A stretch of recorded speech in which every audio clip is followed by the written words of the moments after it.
So now we come to A16. On this challenge, I just want you to use the pillow library and the things we've learned in class. For credit, I want to see two different filters.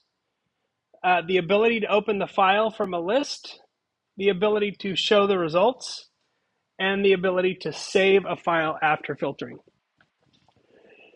Now, if you look on our course website in Canvas,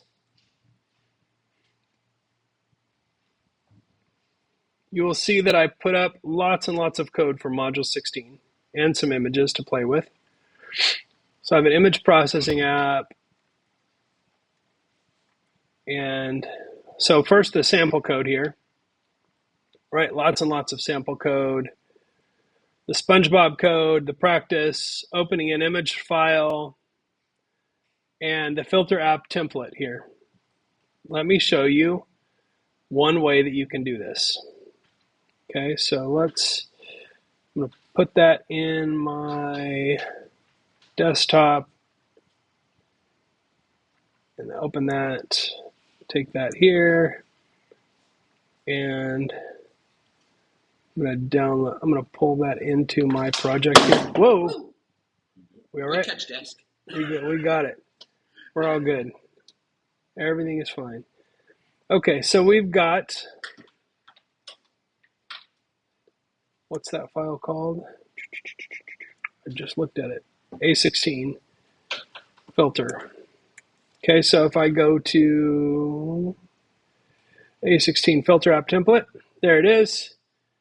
And so you can see here, what I've got in this is the image directory defined, so it can find my images.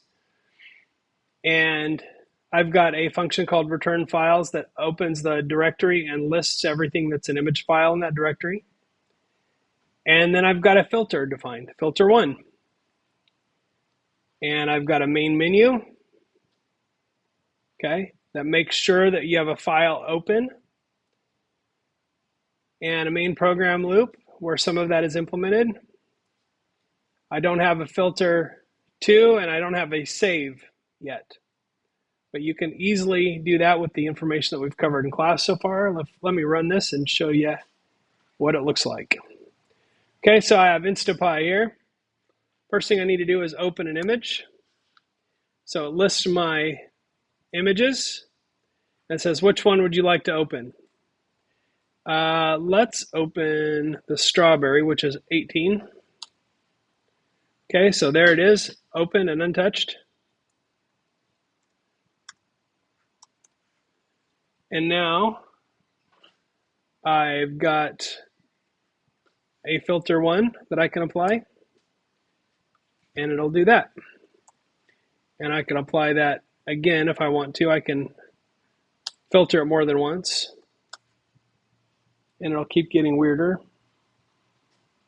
And so that is how that works. So I would just need to add apply filter 2 and save image if I want to use the template. If you don't want to use the template, you don't have to. Instead of filtering, you could also do something like allow the user to add text to an image or something like that. So you have a lot of different options, a lot of different ways to do this. I'm going to let you decide how you want to implement that. There's a lot of creative freedom in this assignment. So just have fun and learn how to use Pillow and just make something cool.